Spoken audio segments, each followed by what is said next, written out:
ونصلي ونسلم على رسوله الكريم اما بعد فاعوذ بالله من الشيطان الرجيم بسم الله الرحمن الرحيم اشداء على الكفار صدق الله العظيم ان الله وملائكته يصلون على النبي یا ایھا الذین آمنوا صلوا علیہ وسلموا تسلیما۔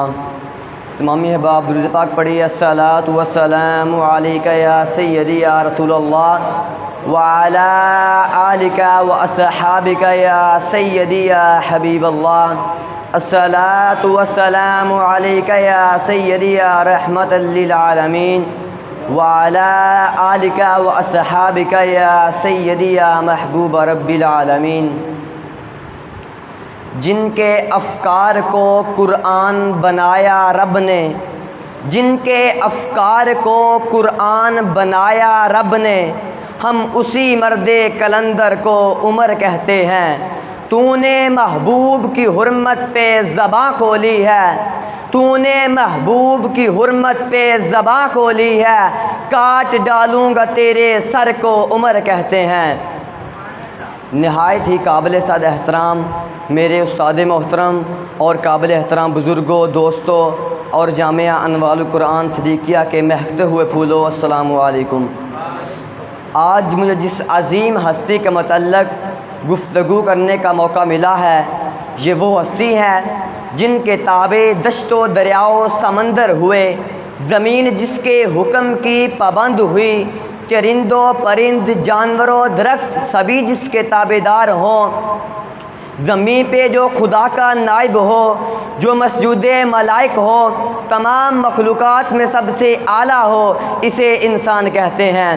یہ کتابوں میں پڑھا، مگر جس نے صحرا و سمندر پر حکمرانی کر کے دکھائی، جس کے حکم پر لرزی ہوئی زمین ٹھہر گئی، خشک دریا جس کے خط سے جاری ہو گیا، جس کی چادر سے دہکتی آگ ٹھنڈی ہو گئی، جس کا واسطہ دے کر مجاہدین نے دریا دجلہ میں گھوڑے درا دیے، جو ممبر پر بیٹھ کر کوسو درور کے حالات دیکھ لے، جو ممبر پر بیٹھ کر کہے یا ساریہ الجبل اور ساریہ سن لے، ان پر عمل کرے اور فاتح یاب ہو، اسے کامل، مکمل، اکمل، مراد نبی، داماد علی، شہید ممبر محراب، امیر المؤمنین، خلیفہ دوم، امام عادل، فاروق اعظم، سابقین اولین، عشرہ مبشرہ کے بزم نشین، محدث قرآن، فاتح روم و ایران، حضرت عمر فاروق رضی اللہ تعالیٰ عنہ کہتے ہیں۔ سامعین محترم، ان کی زندگی ایسی جو خود رسول خدا نے دامن دعا پھیلا کر مانگی، شہادت حق کی گواہی ایسی کہ فرشتوں نے بھی جشن منایا۔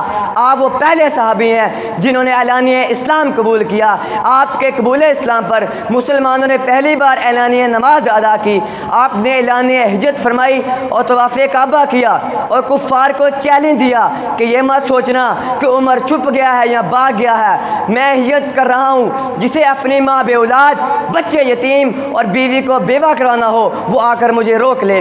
آپ نے جب اقتدار سنبھالا تو اعلان فرمایا کہ میری جو بات بھی قابل اعتراض ہو مجھے اس پر سرعام ٹوک دیا جائے۔ آپ نے 22 لاکھ مربع میل پر حکومت کی، آپ نے ریاست مدینہ کو ریاست کی شکل دی، بیت المال قائم کیا، عدالتیں بنائیں، قاضی مقرر کیے، فوجی دفاتر ترتیب دیے، فوجی چھاؤنیاں قائم کی، جیل خانہ جات اور پولیس کا محکمہ بنایا، مردم شماری کروائی، ملک کی پیمائش کا قاعدہ جاری کیا، نہریں کھدوائیں، رضاکاروں کی تنخواہیں مقرر کی، کوفہ و بصرہ اور قاہرہ جیسے شہر آباد کروائے۔ آج ہمارے حکمران کسی ایک منصوبے کا سنگ بنیاد رکھ لیں تو کریڈٹ لیتے نہیں تھکتے، لیکن حضرت عمر فاروق نے بغیر کسی سازش کے کام سر انجام دیے۔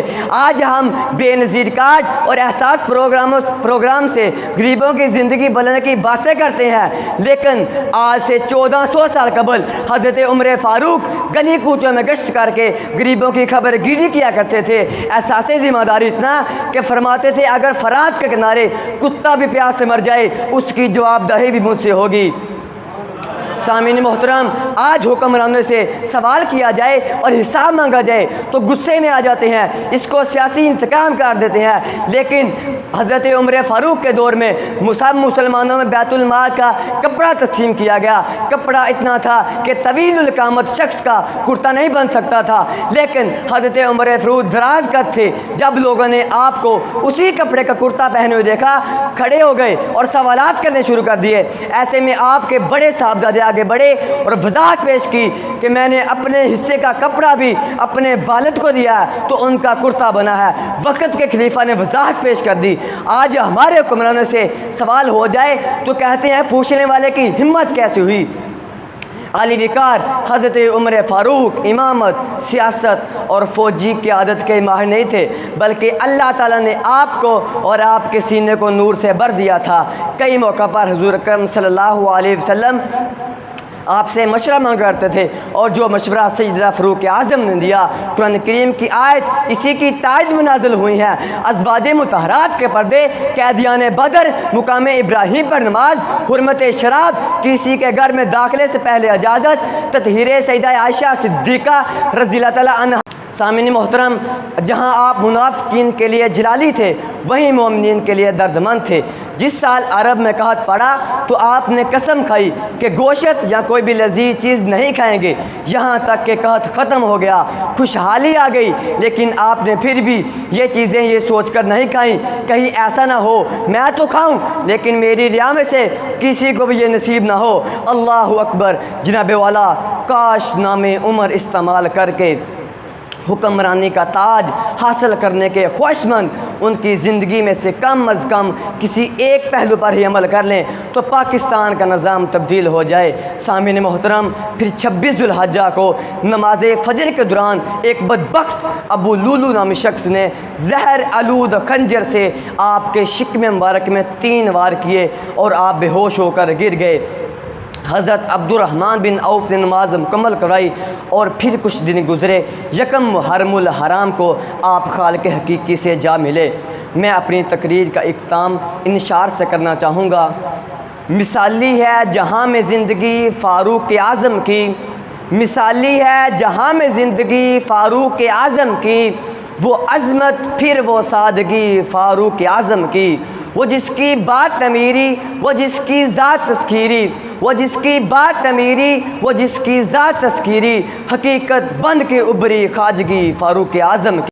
تو اللہ رب العزت سے دعا ہے کہ اللہ رب العزت ہم سب کو حضرت عمر فاروق رضی اللہ تعالیٰ عنہ سے محبت کرنے کی توفیق عطا فرمائے۔ والسلام۔